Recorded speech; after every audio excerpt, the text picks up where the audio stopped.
Marcus Webb had never considered himself a special man.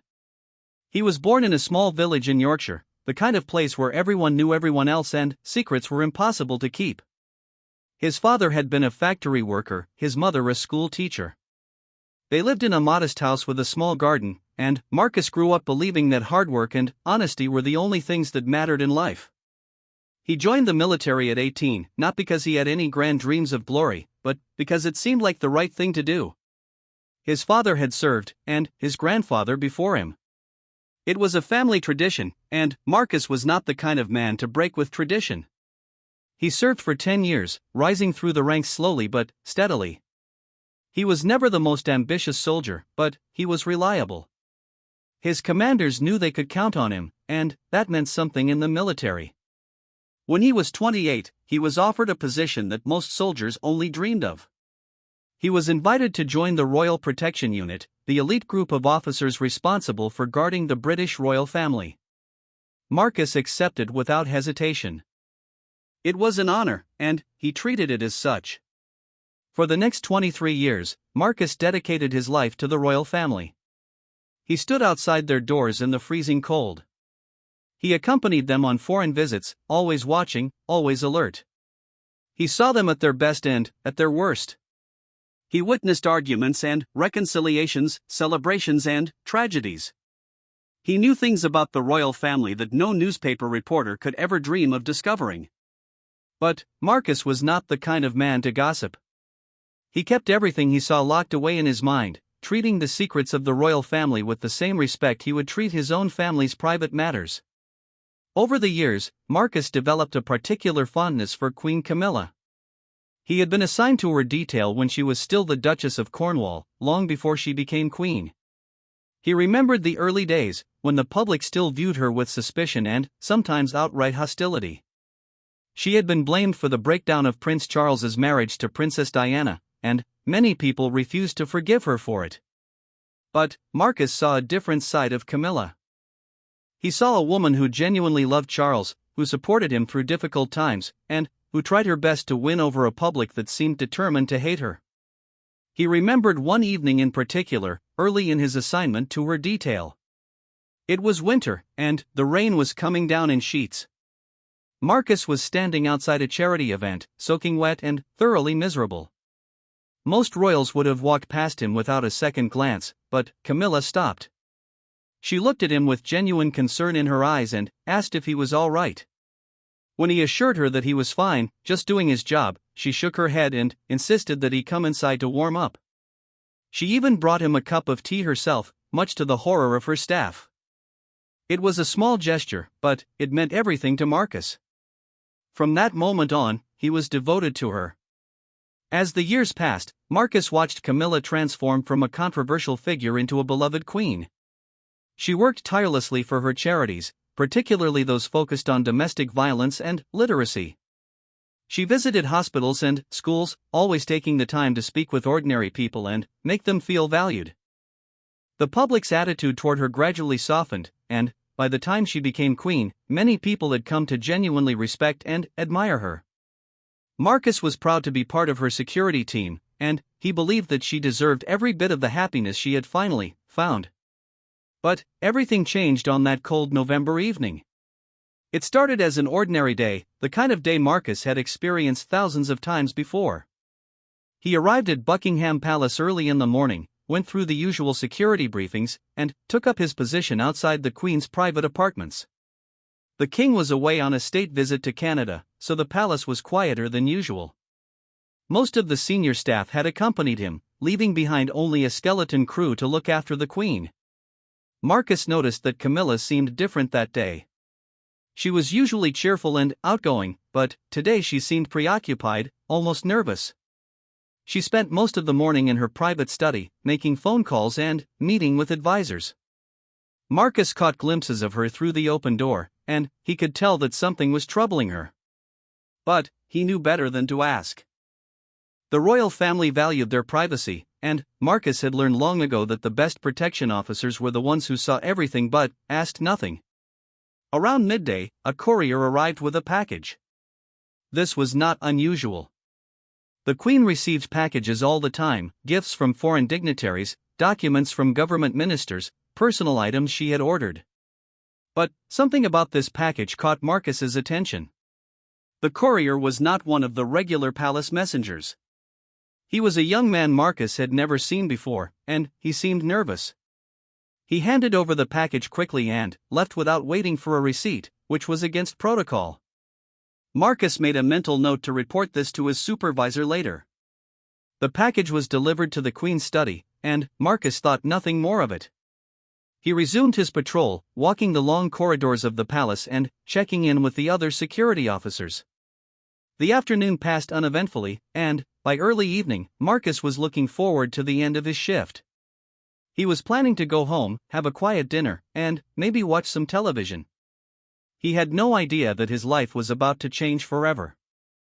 It was around 6 o'clock when Marcus heard a sound that made him freeze. It was a scream, high-pitched and terrified, coming from the direction of the Queen's private apartments. Marcus immediately broke into a run, his training taking over. He pulled out his radio and called for backup as he sprinted down the corridor, his heart pounding in his chest.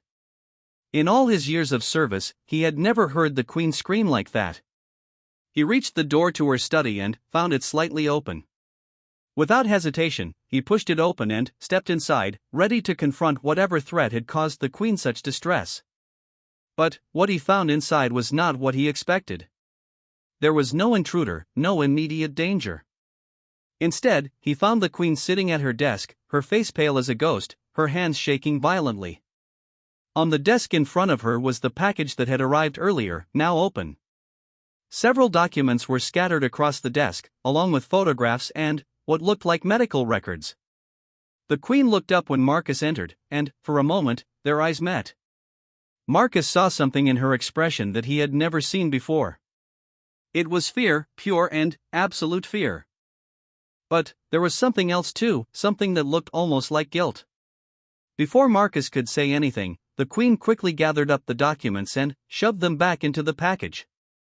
Her movements were frantic, desperate, like someone trying to hide evidence of a crime. Marcus should have left at that moment. He should have stepped back, closed the door, and pretended he had seen nothing. That would have been the professional thing to do. But something stopped him. Maybe it was the terror in the Queen's eyes, or maybe it was the way she was trying so hard to hide whatever was in that package. Whatever the reason, Marcus found himself moving forward instead of backward. He took a step toward the desk, and, as he did, one of the documents slipped from the Queen's trembling hands and fell to the floor at his feet. He looked down at it, and what he saw changed everything. It was a DNA test result, the kind used to determine paternity or genetic relationships. Marcus had seen documents like this before, during various investigations he had been involved in over the years. He knew how to read them, and what he read now made his blood run cold. The document was comparing two DNA samples, and the conclusion was clear and unambiguous. There was no genetic relationship between the two individuals tested.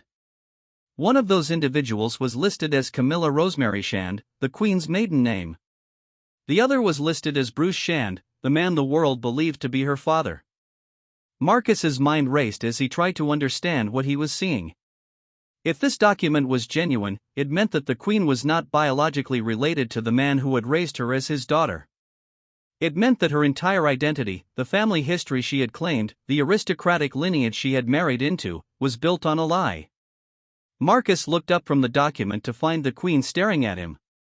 Her eyes were filled with tears, and her whole body was shaking. For 47 seconds, neither of them spoke. Marcus stood frozen, the document still in his hands, while the Queen sat at her desk, unable to move. The silence was absolute, broken only by the ticking of an antique clock on the mantelpiece. In those 47 seconds, Marcus felt the weight of history pressing down on him. He understood, with perfect clarity, that he was holding the fate of the British monarchy in his hands. One wrong move, one careless word, and everything could come crashing down. And then, the Queen moved. She rose from her chair and came around the desk, moving slowly, carefully, as if approaching a wild animal.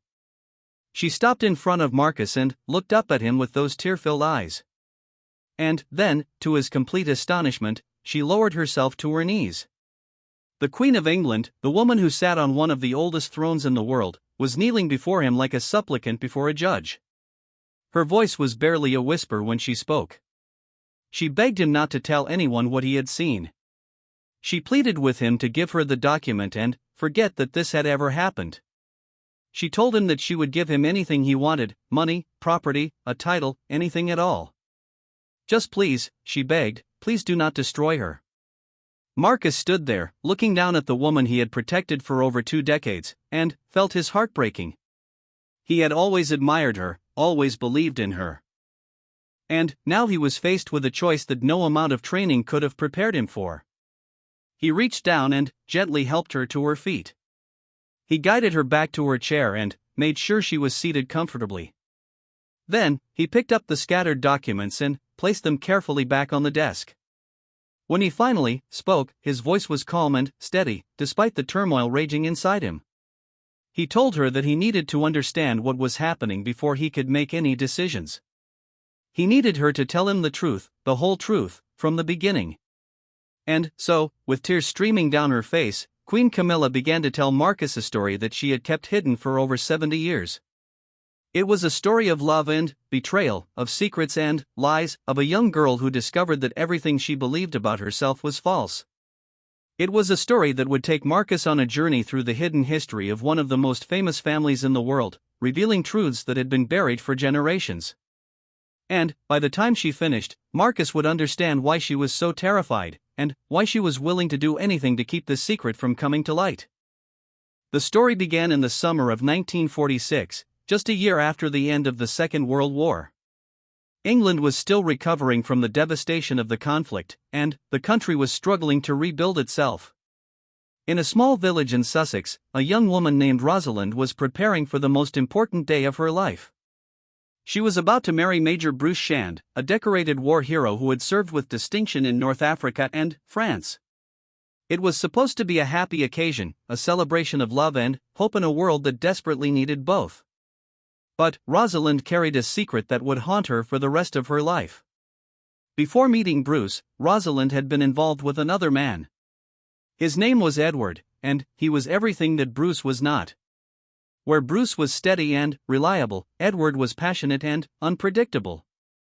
Where Bruce came from a respectable upper-class family, Edward was a mystery, a man whose background was shrouded in secrets. Rosalind had fallen for him completely, losing herself in a romance that burned hot and bright. But, like all such flames, it burned out quickly, leaving nothing but ashes in its wake. Edward disappeared suddenly, without warning or explanation. One day he was there, promising Rosalind a future filled with adventure and excitement. The next day he was gone, leaving behind only a brief note and a broken heart. Rosalind was devastated, but she was also practical. She knew that she could not spend her life mourning a man who had abandoned her. She needed to move on, to build a new life for herself. And so, when Bruce Shand came into her life, steady and dependable Bruce, she grabbed onto him like a drowning woman grasping a lifeline. But there was a complication.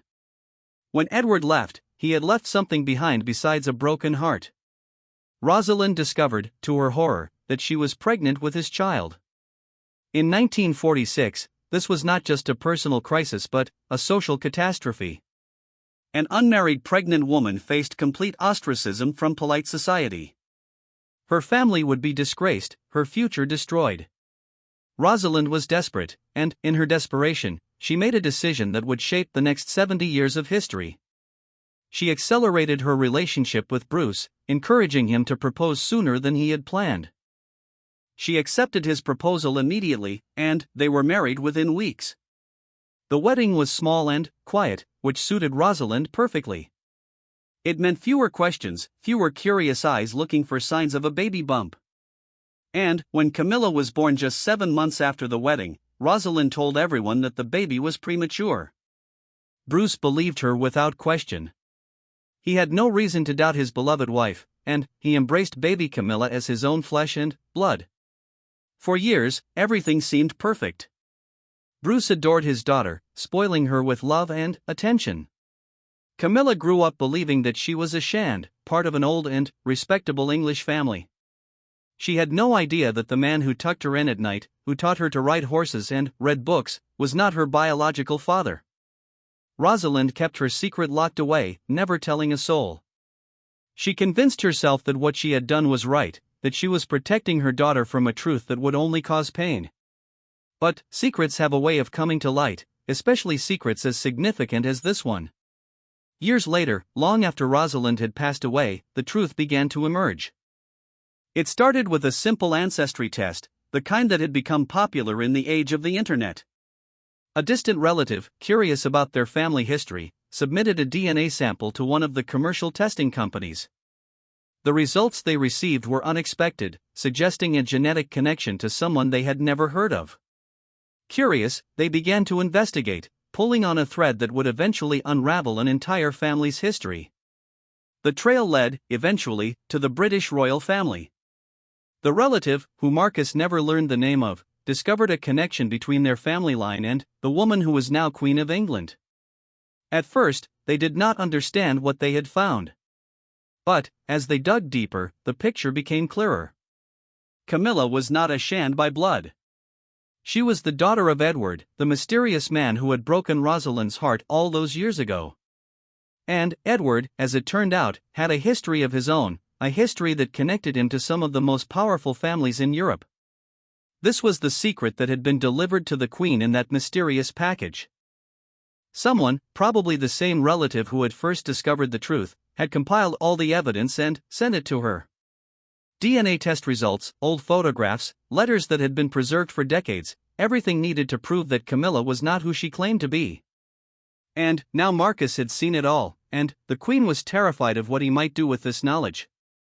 Marcus sat in silence as the Queen finished her story. His mind was reeling with everything he had heard. He thought about all the years he had known her, all the times he had protected her and kept her secrets safe.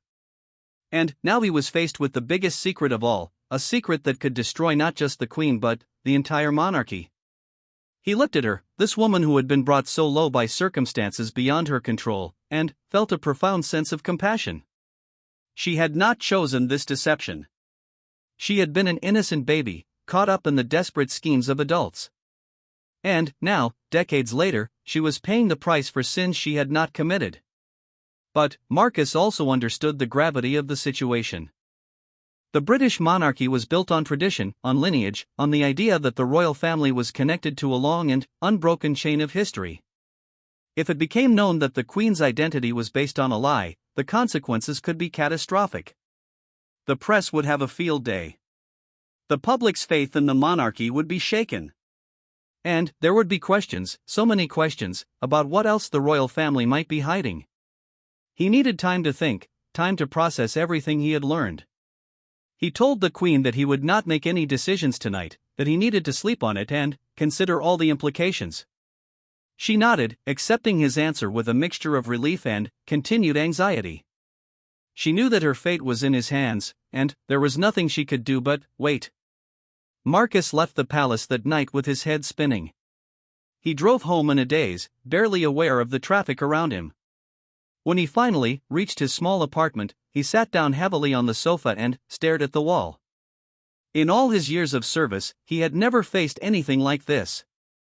He had dealt with threats and emergencies, with difficult situations that required quick thinking and decisive action. But this was different. This was not a threat he could neutralize or a problem he could solve. This was a moral dilemma, a question of right and wrong that had no easy answer. He thought about the Queen and the terror in her eyes. He thought about the royal family and everything they represented. He thought about his own father, who had raised him to believe in honesty and integrity.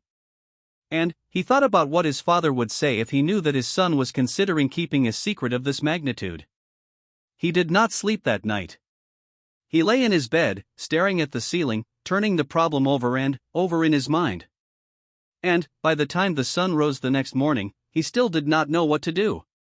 What Marcus did not realize, as he lay there agonizing over his decision, was that he was not the only one who knew the truth. The mysterious package had not been sent only to the Queen. copies had been distributed to others as well, people who had their own reasons for wanting this secret to come to light. And, while Marcus struggled with his conscience, forces were already moving in the shadows, preparing to bring the truth into the open whether anyone was ready for it or not. The clock was ticking, and Marcus Webb, ordinary man from Yorkshire, was about to find himself at the center of a storm that would shake the foundations of the British establishment. He had always believed that truth and honesty were the most important things in life. Now he was about to discover that sometimes the truth could be more dangerous than any lie. The morning sun filtered through Marcus Webb's bedroom window, casting pale winter light across his sleepless face. He had spent the entire night wrestling with the weight of what he had discovered, and now exhaustion clung to him like a second skin. His mind kept returning to the same images: the Queen on her knees, the DNA documents scattered across her desk, the absolute terror in her eyes. These images played on a loop, refusing to let him rest. He forced himself out of bed and went through the motions of his morning routine. He showered, dressed, ate a breakfast he did not taste. All the while, his thoughts were elsewhere, circling the impossible situation he found himself in. He was due back at the palace in 2 hours for his regular shift, and he had no idea how he was going to face the Queen. Would she even want to see him after what happened last night? Or would she have already made arrangements to have him transferred, or worse, dismissed from service entirely? As he was finishing his coffee, his phone rang. The caller ID showed a number he did not recognize, which was unusual. Marcus was careful about who had his personal number. He hesitated for a moment before answering, a sense of unease settling over him. The voice on the other end was unfamiliar, a woman with a crisp, professional tone. She introduced herself as Victoria Collins, a journalist with one of the major London newspapers. She said she had some questions about the Queen, questions about her family history. Marcus felt his blood run cold. How could a journalist know about this already? He had only discovered the truth last night, and he had not told a single person. Someone else must have leaked the information, someone else who had received the same package that had been delivered to the Queen. He tried to remain calm, to give nothing away.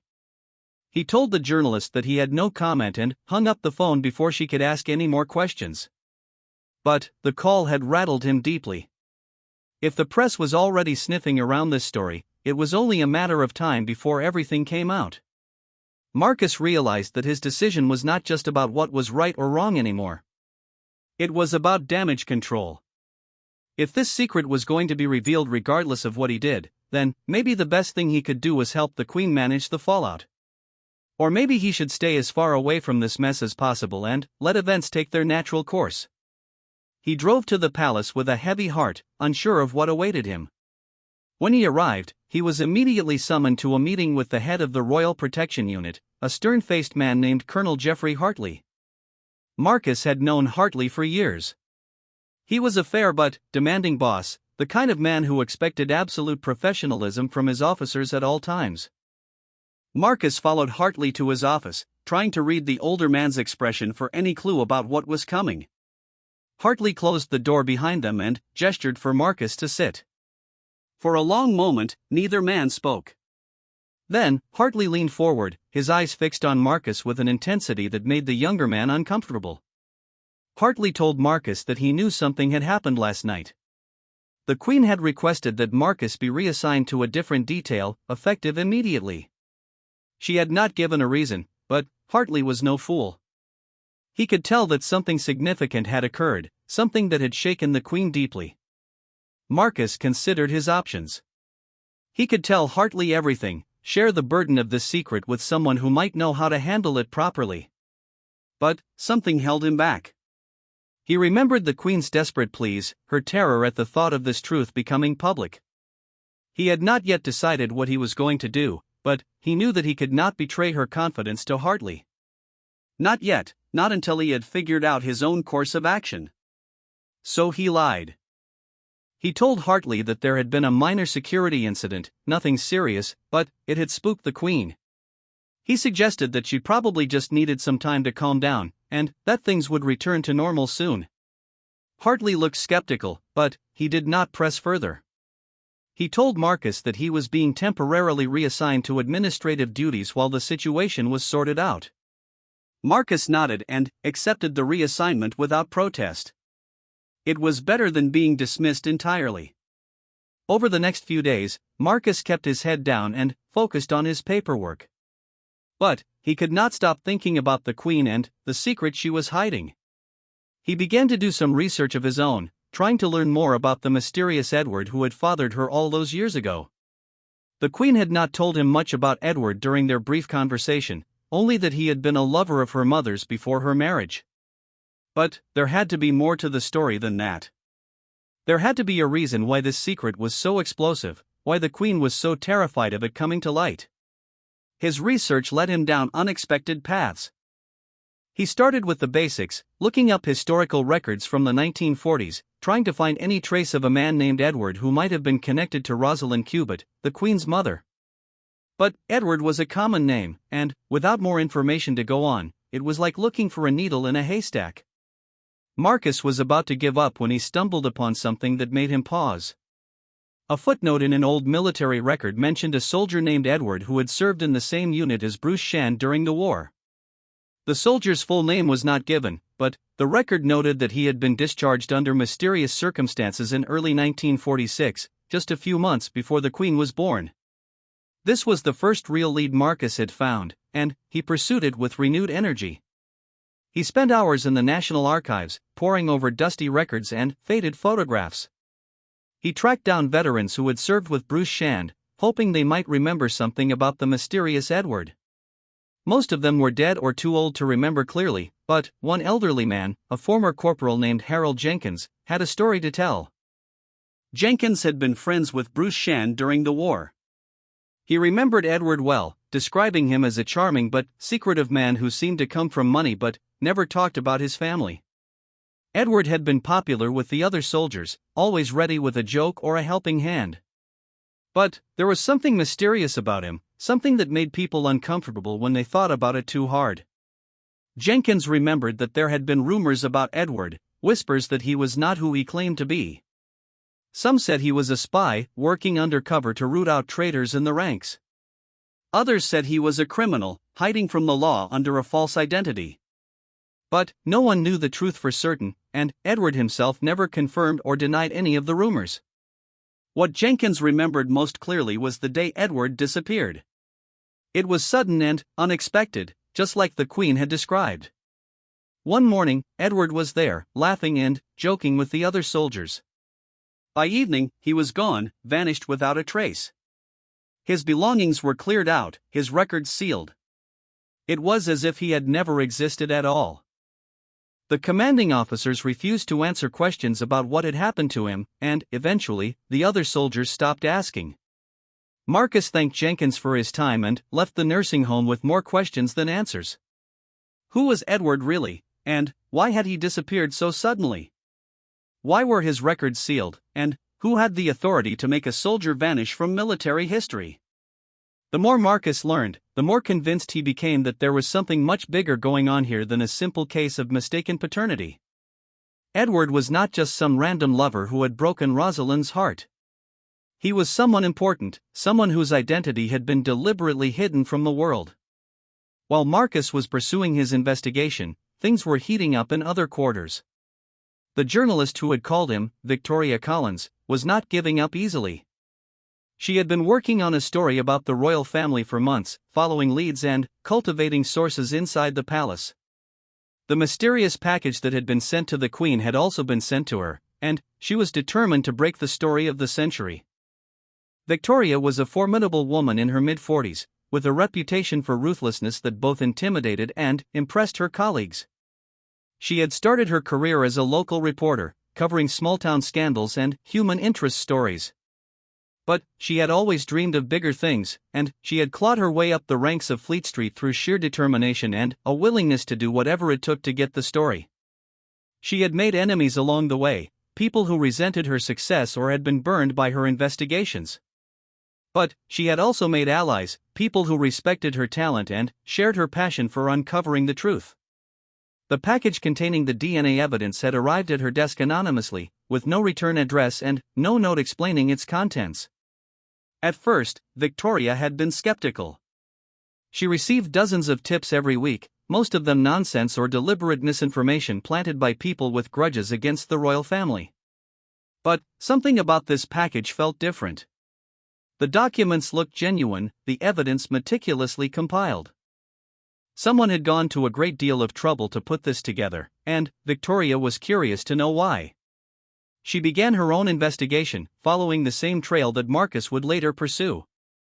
She tracked down records, interviewed sources, pieced together fragments of a story that had been hidden for 7 decades. And, the more she learned, the more excited she became. This was not just a story about a queen with a secret past.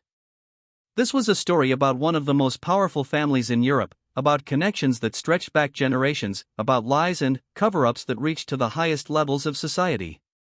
But Victoria was also careful. She knew that a story like this could not be published without ironclad proof.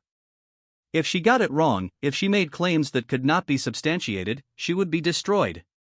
The royal family had powerful friends and deep pockets. They could sue her into oblivion, blacklist her from every publication in the country, make sure she never worked in journalism again. So she took her time, double-checking every fact, verifying every source. She wanted to be absolutely certain before she pulled the trigger. Meanwhile, back at Buckingham Palace, the Queen was struggling to hold herself together. She had barely slept since that terrible evening when Marcus had discovered her secret.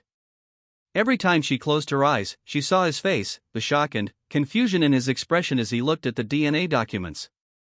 She did not know what he was going to do with the information he had stumbled upon, and the uncertainty was eating her alive. She had considered having him dismissed from service, or even arranging for something more permanent to ensure his silence. But these thoughts horrified her even as they crossed her mind.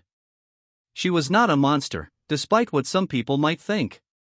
She had never wanted to hurt anyone, had never wanted any of this to happen.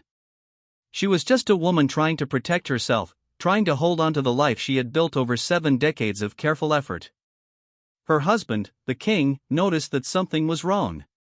He knew his wife better than anyone, and he could see the stress lines forming on her face, the way she jumped at sudden noises, the distant look in her eyes when she thought no one was watching. He tried to ask her about it, gently probing for information, but Camilla deflected his questions with practiced ease. She told him she was just tired, just feeling the weight of her responsibilities. He accepted her explanation, but she could tell that he was not entirely convinced. The king had his own concerns about the monarchy and its future. He had worked hard to modernize the institution, to make it more relevant to a changing world. He had championed causes that previous generations of royals would have considered too controversial, speaking out about climate change and social justice and the importance of community. He wanted to leave behind a legacy of progress and compassion, a monarchy that was respected not just for its tradition but for its values. If Camilla's secret came out, all of that work could be undone in an instant. The press would focus on the scandal, ignoring everything else the royal family had accomplished. The public's trust would be shaken, and there would be calls for reform or even abolition of the monarchy. The king could not allow that to happen, not after everything he had sacrificed to reach this point. But he did not know about the secret. Camilla had never told him the truth about her origins, had never shared the burden that she had carried for so long. In the early days of their relationship, when they were still conducting their affair in secret, there had never been a right moment to bring it up. And, later, after they were finally able to marry, she had convinced herself that the past did not matter anymore. She was Camilla Shand, daughter of Major Bruce Shand, and that was the identity she had lived with for her entire life. The biological facts were irrelevant, she told herself. They did not change who she really was. Now she was beginning to realize that she had been fooling herself. The biological facts did matter, at least to the world outside the palace walls. People cared about bloodlines and lineage, about the genetic connections that linked the royal family to centuries of history. If it became known that she was not a Shand by blood, there would be questions about her right to be queen. There would be legal challenges and constitutional debates. There might even be calls for her to step down, to make way for someone whose claim to the throne was untainted by scandal. She thought about all the years she had spent fighting for acceptance. She remembered the hostility she had faced from the public, the cruel nicknames and vicious headlines. She remembered how hard she had worked to prove herself worthy of Charles's love, how long it had taken for people to finally accept her as his wife. And now all of that could be swept away in an instant, destroyed by a secret that she had not even known about until it was too late. In her darkest moments, she considered running away from it all. She imagined disappearing into anonymity, leaving behind the crown and the palace and all the responsibilities that came with them. She could go somewhere far away, somewhere no one knew her name or cared about her lineage. She could start over, build a new life for herself, free from the weight of royalty. But she knew that was impossible. She was too old, too entrenched in her role as queen. And, besides, running away would not solve anything. It would only confirm her guilt in the eyes of the world, make it look like she had something to hide. No, she had to stay and fight. She had to find a way to control this situation, to neutralize the threat before it destroyed her. She began to make plans, reaching out to her most trusted advisors and asking for their help. She needed to know who had sent that package, and she needed to stop them from revealing the truth to the world. She also needed to know what Marcus Webb was planning to do with the information he had stumbled upon. Was he going to stay loyal, or was he going to betray her? Her advisors suggested a multi-pronged approach. First, they would try to identify the source of the package and shut down any potential leaks. Second, they would prepare a response strategy in case the story broke, a way of spinning the news that minimized the damage to the Queen's reputation. Third, they would reach out to Marcus Webb and offer him a generous incentive to keep quiet. Money, a pension, a new identity if necessary. Whatever it took to ensure his silence. The Queen agreed to this plan, though it made her uncomfortable. She did not like the idea of buying someone's loyalty, of turning her protection officer into a co-conspirator. But she did not see any other choice. Too much was at stake, too many people would be hurt if the truth came out. She told herself that she was doing this for the good of the monarchy, for the stability of the nation. She was protecting not just herself but an entire institution, centuries of history and tradition. What she did not know was that events were already spiraling beyond her control. Victoria Collins was getting closer to breaking the story with every passing day. She had found witnesses, tracked down documents, pieced together a narrative that was almost complete. And there were others involved too, people whose identities the Queen did not even know, people with their own reasons for wanting this secret exposed. Marcus Webb, sitting in his small apartment and staring at the notes he had compiled during his investigation, felt the walls closing in around him. He had learned too much to simply walk away, but he did not know how to move forward. Every path seemed to lead to destruction, either for the Queen he had served loyally for so many years, or for the principles of honesty and integrity that he had built his life upon. He picked up his phone and stared at it for a long time. He had Victoria Collins's number, saved from the call she had made to him days earlier. One phone call was all it would take to set everything in motion. He could tell her what he knew, point her toward the evidence she needed, and let the chips fall where they may. The truth would come out, justice would be served, and Marcus would be free of this burden forever. But, could he live with the consequences? Could he look at himself in the mirror knowing that he had destroyed a woman's life, ended a reign that had barely begun? The Queen had made mistakes, had been complicit in a deception that stretched back before her birth. But she was not an evil person. She was just someone who had been caught up in circumstances beyond her control, who had tried her best to navigate an impossible situation. Marcus put the phone down without making the call. He needed more time, more information. He needed to understand the full scope of what was happening before he made any irreversible decisions. And, deep in his gut, he had a feeling that there was still more to this story than he had uncovered so far. Edward's identity, the sealed military records, the mysterious package that had appeared out of nowhere. These were all pieces of a larger puzzle, and Marcus was determined to see the complete picture before he acted. He opened his laptop and began a new search, looking for any trace of what had happened to Edward after he disappeared from the military. The man had to have gone somewhere, had to have left some trail that could be followed. And, somewhere out there, Marcus believed, was the key to understanding everything. As he worked late into the night, the pieces slowly began to come together. He found a reference in an old newspaper article, a brief mention of a man matching Edward's description who had been involved in some kind of scandal in the late 1940s. He tracked down more records, more fragments of information, each one adding another layer to the mystery. And then, just before dawn, he found something that made his heart stop.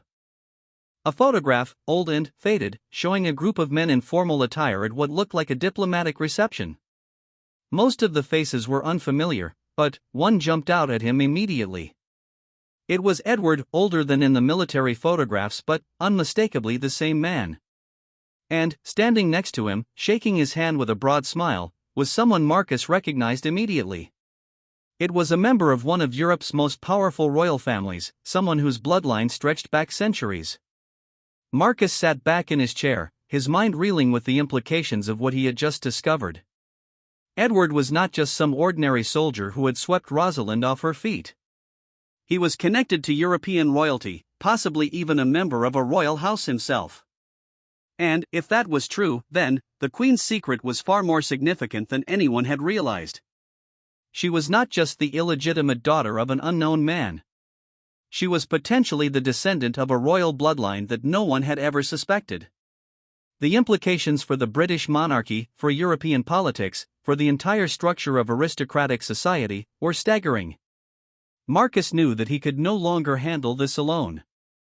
He needed help, needed someone with the resources and knowledge to understand what all of this meant. But, who could he trust? Not the palace, whose first loyalty would always be to the institution rather than the truth. Not the press, who would sensationalize the story without regard for the consequences. He needed someone neutral, someone who could look at the evidence objectively and help him figure out what to do. As the sun rose over London, Marcus Webb made a decision. He would find Victoria Collins and tell her what he had discovered. Not all of it, not the complete story, but enough to make her understand that this was bigger than she had imagined. And, together, perhaps, they could figure out the truth about Edward, about the Queen, and about the secret that had been hidden for 7 decades. He did not know where this path would lead, but he knew that he could not turn back now. The truth was calling to him, demanding to be brought into the light. And Marcus Webb, ordinary man from Yorkshire, was determined to answer that call. Victoria Collins sat in her cramped office at the newspaper headquarters, surrounded by stacks of documents and photographs. Her computer screen glowed in the dim light, displaying a web of connections she had been building for weeks. Red strings connected names and dates, tracing a path through history that led to one inescapable conclusion. The Queen of England was not who she claimed to be, and Victoria was on the verge of proving it. Her phone buzzed with an incoming message. She glanced at it and felt her pulse quicken. It was from Marcus Webb, the Royal Protection Officer she had called days earlier. He wanted to meet, the message said. He had information that might interest her. Victoria read the message twice, hardly believing her luck. She had been trying to get someone inside the palace to talk to her for months, with no success. The royal household was notoriously tight-lipped, its members bound by oaths of secrecy and years of institutional loyalty. For someone like Marcus Webb to reach out voluntarily was almost unheard of. She arranged to meet him at a quiet pub in North London, far from the usual haunts of journalists and palace insiders.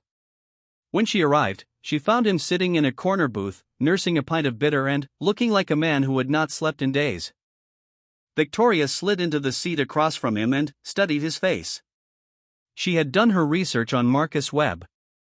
23 years of service, spotless record, no history of selling stories to the tabloids.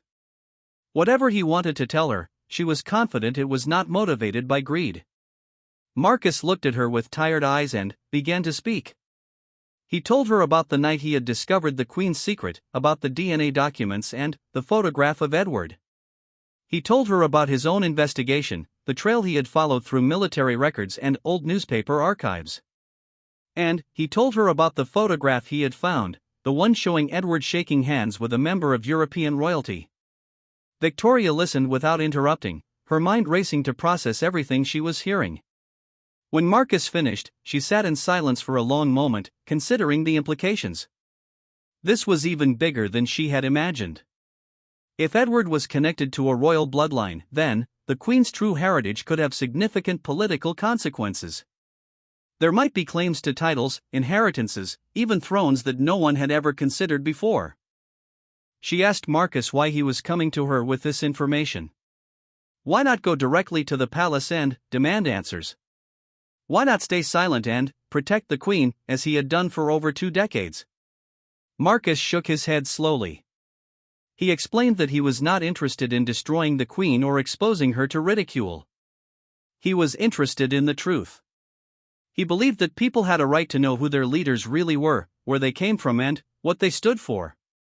But he also believed that the truth needed to be handled responsibly, with care for the people who would be affected by its revelation. Victoria nodded, understanding his position. She told him that she shared his commitment to responsible journalism. She was not interested in tabloid sensationalism or cheap scandal-mongering.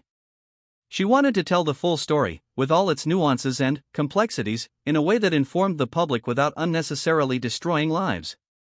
She promised Marcus that if he helped her, she would treat the information with the respect it deserved.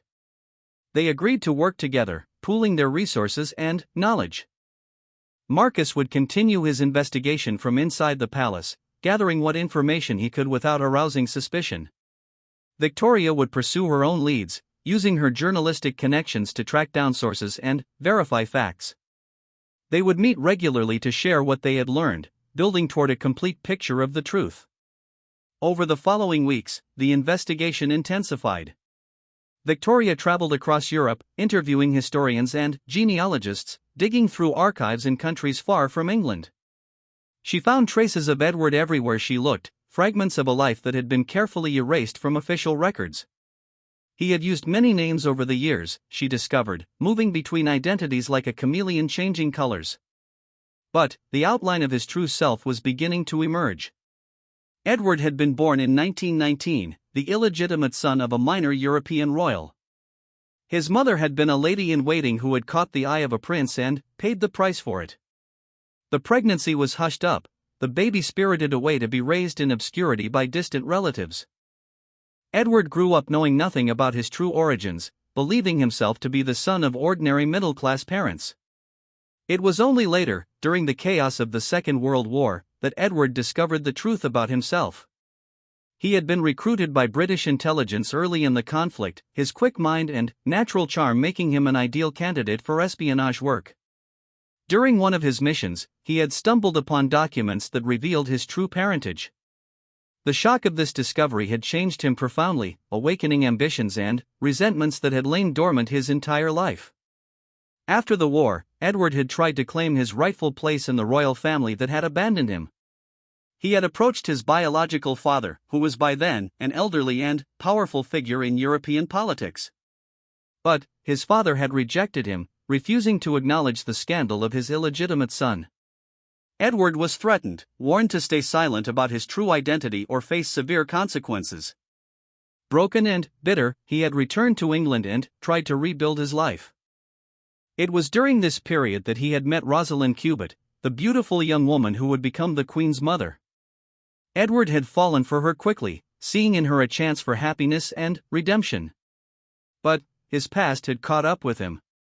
Unknown threats had forced him to disappear, to abandon Rosalind and the unborn child he did not even know about. He had spent the rest of his life in hiding, moving from country to country, always one step ahead of the forces that wanted him silenced. Victoria pieced this story together from dozens of sources, corroborating each detail with documentary evidence where possible. The picture that emerged was tragic in its sweep, a tale of love and loss spanning decades and continents. Edward had died in the 1980s, alone and forgotten, in a small village in South America. He had never known that he had a daughter, let alone that she would one day become the Queen of England.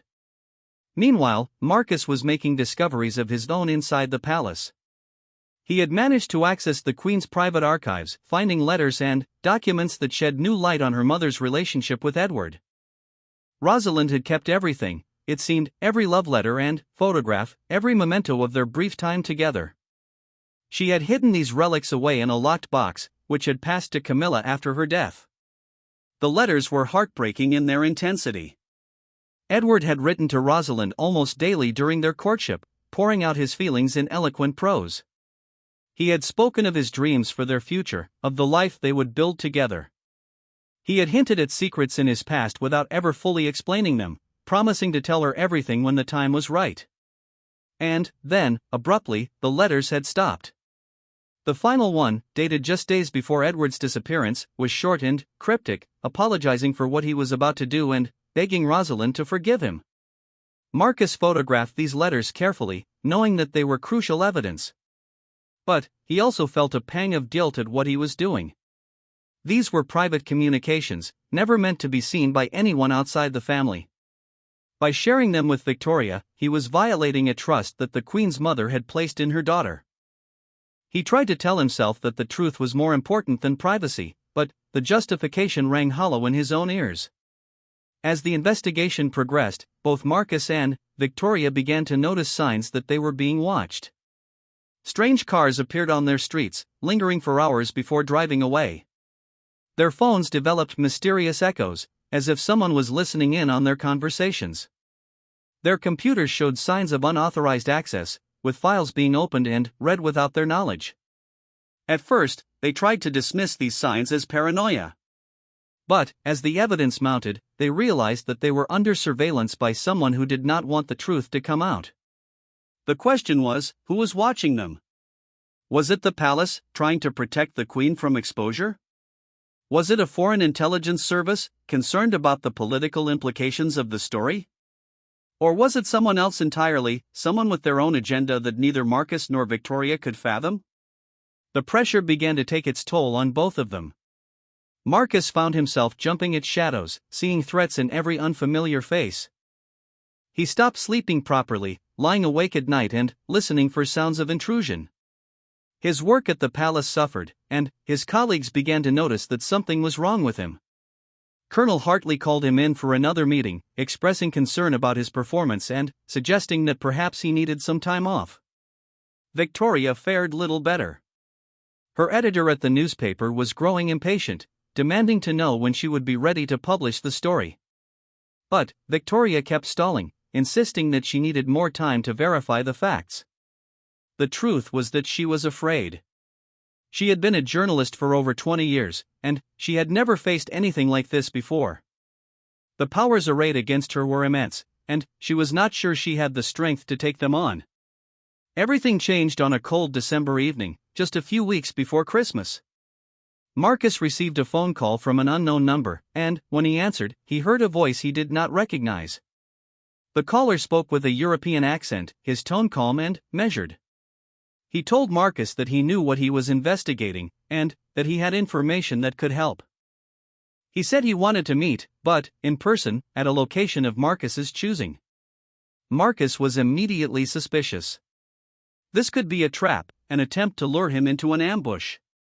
But something in the caller's voice made him pause. The man sounded sincere, even desperate. He said that he had been waiting for someone to uncover the truth about Edward for decades, and that he wanted to help set the record straight before it was too late. After much deliberation, Marcus agreed to meet the caller. He chose a public location, a busy cafe in central London where he would be surrounded by potential witnesses. He told Victoria about the meeting and asked her to wait nearby as backup, just in case things went wrong. She agreed reluctantly, warning him to be careful. The meeting was scheduled for midday on a Saturday, when the cafe would be packed with shoppers and tourists. Marcus arrived early and chose a table near the back, where he could see everyone who came in through the front door. He ordered a coffee and waited, his heart pounding in his chest. The caller arrived precisely on time. He was an elderly man, well-dressed and distinguished-looking, with white hair and a military bearing that spoke of long years of disciplined service. He walked directly to Marcus's table and sat down without asking permission, his eyes bright and alert despite his advanced age. The man introduced himself as Gustav, and said that he had been a friend of Edward's many years ago. He spoke with a heavy accent that Marcus identified as German, though with traces of something else underneath. Gustav told Marcus that he had known Edward during the war, and that he knew the truth about his identity and his fate. What followed was a story that left Marcus stunned. Gustav revealed that Edward had not simply disappeared after the war. He had been recruited by a secret organization, a group of aristocrats and intelligence officers who operated in the shadows of European politics. This organization had been founded in the chaos of the post-war years, when old empires were crumbling and new powers were rising to take their place. Its purpose was to preserve the influence of the traditional European elite, to ensure that the bloodlines and alliances that had shaped the continent for centuries would not be swept away by the tide of democracy and revolution. Edward had been valuable to this organization because of his royal bloodline. He was a living link to one of Europe's oldest dynasties, a piece that could be moved on the chessboard of continental politics. The organization had hidden him away, protected him from those who wanted to expose or eliminate him. In return, Edward had served them faithfully for decades, carrying out missions and manipulating events behind the scenes. But Edward had also been a liability. He had a tendency to form emotional attachments that complicated his work. His brief affair with Rosalind was just one example. The organization had forced him to leave her, threatening to harm her if he refused to cooperate. Edward had complied, but the decision had broken something inside him. He had spent the rest of his life haunted by the memory of the woman he loved and the child he never knew. Gustav said that he was telling Marcus all of this because the organization was dying. Most of its original members were dead, and the younger generation had lost interest in the old intrigues. The secrets that had been guarded so carefully for so long no longer mattered to anyone except historians and journalists looking for stories.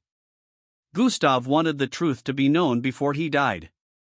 He wanted Edward's story to be told, not as scandal or sensation, but as a tragedy of human lives caught up in forces beyond their control. Marcus listened to all of this with a mixture of fascination and horror. The scope of what Gustav was describing was staggering. If it was true, then, the Queen's secret was just one small part of a much larger web of conspiracy and manipulation. The implications for European history, for the relationships between nations and royal families, were almost impossible to calculate. When Gustav finished his story, Marcus asked him one crucial question. Did Edward ever know that Rosalind had given birth to his daughter? Gustav shook his head sadly. He said that Edward had suspected, based on hints he had picked up over the years. But he had never been able to confirm it, and he had never tried to make contact with Camilla. He had believed that it would only put her in danger, that the organization would harm her if they knew she was his daughter. Marcus thanked Gustav for his information and asked if he would be willing to speak to Victoria and go on record with his story. Gustav hesitated for a long moment before agreeing. He said that he was old and tired, and that he had nothing left to lose. He wanted to unburden himself before he died, to leave behind something more meaningful than secrets and shadows. The meeting ended, and Marcus hurried to find Victoria and tell her what he had learned. She was waiting in a park across the street from the cafe, her face pale with anxiety. When Marcus began to speak, her expression shifted from worry to astonishment. By the time he finished, she was practically vibrating with excitement. This was it, Victoria said. This was the breakthrough they had been waiting for. With Gustav's testimony, they could piece together the complete story of Edward and Camilla. They could expose the organization that had manipulated events for decades. They could finally bring the truth into the light. But Marcus was more cautious. He pointed out that Gustav's story was incredible in the literal sense of the word. It would be difficult to verify, and many people would refuse to believe it. They needed more evidence, more corroboration, before they could publish anything. Otherwise, they would be dismissed as conspiracy theorists, and the truth would be buried once again. Victoria reluctantly agreed. They would continue their investigation, following up on the leads Gustav had given them. They would track down other members of the organization, if any were still alive. They would search for documentary evidence that supported Gustav's claims. And only when they had built an airtight case would they go public with their findings. In the weeks that followed, the investigation took them deeper into the hidden history of post-war Europe. They discovered connections between the organization and major political events, from assassinations to coups to the redrawing of national boundaries. They found evidence that the organization had influenced elections, manipulated markets, and shaped the careers of politicians and monarchs across the continent. And, at the center of it all, like a spider in a vast and intricate web, was the secret of Edward's bloodline. His royal heritage had given him value in the eyes of the organization, had made him a piece on their chessboard. And, now his daughter, unknowingly, had climbed to the highest position in one of the world's oldest monarchies. The irony was not lost on Marcus or Victoria. The organization that had worked so hard to control royal bloodlines had inadvertently placed one of their own on the throne of England. As Christmas approached, the investigation reached a critical juncture. Marcus and Victoria had gathered enough evidence to write a comprehensive account of the truth. They had Gustav's testimony, recorded on video in case anything happened to him. They had documentary evidence from archives across Europe. They had the DNA test results and the letters from Rosalind's hidden box. The story was complete, waiting to be told. But they faced a choice. They could publish immediately, releasing the story to the world in time for the holiday news cycle. The impact would be enormous, dominating headlines for weeks and sending shockwaves through the establishment. Or they could wait, approaching the palace first and giving the Queen a chance to respond. This would be more responsible, more fair to the people involved. But it also risked giving the palace time to prepare a counter-narrative, to spin the story in a way that minimized its impact. Marcus argued for the second approach. Despite everything he had learned, he still felt a loyalty to the Queen he had served for so long. He wanted to give her a chance to tell her side of the story, to explain herself before the world judged her. Victoria was less certain. Her journalistic instincts told her that speed was essential, that delay only gave their enemies time to organize against them. In the end, they compromised. They would approach the palace after Christmas, giving the royal family one final holiday in peace. If the palace refused to cooperate, they would publish immediately in the new year. If the palace agreed to participate, they would work together to craft a narrative that served the truth without unnecessarily destroying lives. It was a risky strategy, and both of them knew it. But it felt like the right thing to do. They had uncovered a secret that could change history, but they were determined to handle it responsibly. The truth would come out, one way or another. The only question was how much damage it would cause when it did. As the year drew to a close, Marcus and Victoria prepared themselves for the battles ahead. They had started this journey as strangers, united only by a shared curiosity about a mysterious secret. Now they were allies, bound together by knowledge that few others in the world possessed. And, somewhere in Buckingham Palace, Queen Camilla was preparing for a Christmas celebration she did not feel. She smiled for the cameras and exchanged gifts with her family, but her heart was heavy with dread. She knew that Marcus Webb had not forgotten what he had seen. She knew that her carefully constructed life was built on a foundation of sand. And she knew, with a cold certainty that kept her awake at night, that sooner or later, the truth would come for her. What she did not know was just how close that truth already was, and how dramatically it would change everything she had ever believed about herself. The new year arrived with a bitter frost that seemed to grip all of England in its icy fingers. Marcus Webb stood at his window, watching the sunrise paint the London skyline in shades of gold and pink. It was the second day of January, and, in just a few hours, he and Victoria would make their approach to the palace. The moment of truth was finally at hand. Victoria had spent the holiday period preparing her presentation, organizing all the evidence they had gathered into a clear and compelling narrative. She had consulted with lawyers about the legal implications of what they were about to do, ensuring that they were on solid ground. She had also reached out to trusted colleagues in the media, lining up support for when the story eventually broke. Everything was in place. All that remained was to take the final step. They met at Victoria's office early in the morning, reviewing their strategy one last time. The plan was simple. They would request a meeting with the Queen's private secretary, the senior official responsible for managing her affairs. They would present their evidence and give the palace 24 hours to respond. If the palace cooperated, they would work together to craft a joint statement that acknowledged the truth while minimizing unnecessary damage. If the palace refused, they would publish immediately and let the chips fall where they may. Marcus was nervous as they drove toward Buckingham Palace. He had spent over 2 decades inside those walls, had walked these corridors thousands of times. But today felt different. Today he was not coming as a protector but as a challenger. He was bringing with him secrets that could shake the very foundations of the institution he had served so faithfully. Part of him still wondered if he was doing the right thing. Victoria sensed his unease and tried to reassure him. She reminded him of all the reasons they were doing this. The public had a right to know the truth about their leaders.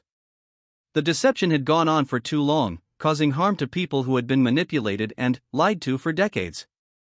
And, most importantly, the truth itself was valuable, regardless of the consequences. A society built on lies could never be truly free. Marcus nodded, but his doubts remained. He understood Victoria's arguments intellectually, but his heart was torn. He kept thinking about the Queen, about the terror in her eyes when he had confronted her all those weeks ago. She was not a monster, just a woman caught up in circumstances beyond her control. Did she really deserve to have her life destroyed? They arrived at the palace gates and presented their credentials. The guards looked at them suspiciously, but eventually let them pass. They were escorted to a waiting room and told that the private secretary would see them shortly. Marcus sat down on an uncomfortable chair and tried to calm his racing heart. Victoria paced back and forth, her energy barely contained. After what felt like hours, they were finally shown into the private secretary's office. Sir Robert Hartington was a tall, thin man in his 60s, with silver hair and a cool, appraising gaze. He had been serving the royal family for over 30 years, and he had seen more than his share of crises. But nothing in his experience had prepared him for what Marcus and Victoria were about to reveal. They presented their evidence methodically, starting with the DNA test results and building up to Gustav's testimony. Sir Robert listened in silence, his expression betraying nothing. When they finished, he sat quietly for a long moment, steepling his fingers and gazing at a point somewhere above their heads. Finally, he spoke. He told them that he was aware of the rumors surrounding the Queen's parentage. There had been whispers for years, ever since certain genealogical inconsistencies had been noticed by researchers. But he had always dismissed these rumors as speculation and conspiracy theory. He had never believed that there was any substance to them. Now, confronted with the evidence Marcus and Victoria had assembled, he could no longer maintain that position. The DNA tests were conclusive. The letters from Rosalind confirmed the affair with Edward. Gustav's testimony provided the missing context that made everything make sense. The truth was undeniable. But Sir Robert was not ready to surrender. He told Marcus and Victoria that publishing this story would cause immense harm to the monarchy and to the nation as a whole. The Queen had done nothing wrong. She had not chosen her parentage, had not even known about it until recently. To expose her now, to drag her through the mud of public scandal, would be cruel and unnecessary. What purpose would it serve except to satisfy the public's appetite for gossip? Victoria pushed back firmly. She argued that the public had a right to know the truth about their head of state. The Queen's identity was a matter of public concern, not just a private family matter. If there were questions about her lineage, about her right to the throne, these questions deserved to be addressed openly and honestly. Covering up the truth would only make things worse when it eventually came out, as it inevitably would. The debate went back and forth for over an hour. Sir Robert offered various compromises, ways of acknowledging some version of the truth without exposing the full story. Marcus and Victoria rejected each offer, insisting that half-truths were worse than lies. Either the whole truth came out, or they would publish everything they had without palace cooperation. Finally, Sir Robert realized that he could not win this battle. He excused himself to consult with higher authorities, leaving Marcus and Victoria alone in his office. They looked at each other with a mixture of exhaustion and anticipation. The ball was in the palace's court now. All they could do was wait. An hour passed, then 2. Marcus was beginning to think they had been forgotten when the door opened and a palisade appeared. The Queen, the aide said, wanted to speak with them personally.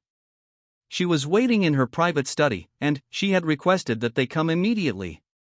Marcus felt a jolt of surprise. He had not expected the Queen to involve herself directly. This was unprecedented, a sign of how seriously she was taking the situation.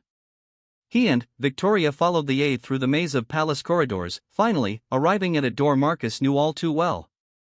It was the same door he had burst through all those weeks ago, when he had discovered the Queen's secret. They entered the study to find the Queen waiting for them. She was sitting in an armchair by the window, dressed simply in a dark blue sweater and slacks. She looked older than Marcus remembered, her face lined with worry and exhaustion. But her eyes were clear and steady, fixed on them with an intensity that commanded attention. She gestured for them to sit, and they took their places on a sofa across from her. For a long moment, no one spoke. Then, the Queen began to talk, her voice soft but clear. She told them that she had spent the past weeks thinking about everything that had happened. She had read the letters her mother had kept hidden for so long. She had looked at the photographs of Edward, the father she had never known. She had tried to understand who she really was, beneath the titles and the role she had played for so many years. And she had come to a decision. She was tired of hiding. She was tired of the fear that had haunted her for months, the constant dread of being exposed. She had spent her entire life living up to the expectations of others, trying to be the person everyone wanted her to be. She had denied her true self for so long that she had almost forgotten who that person was. But, now, faced with the prospect of public exposure, she realized that she had a choice. She could fight, try to suppress the truth and protect the fiction she had lived inside for 7 decades. Or she could surrender, accept the truth and face whatever consequences came her way. She had chosen to surrender.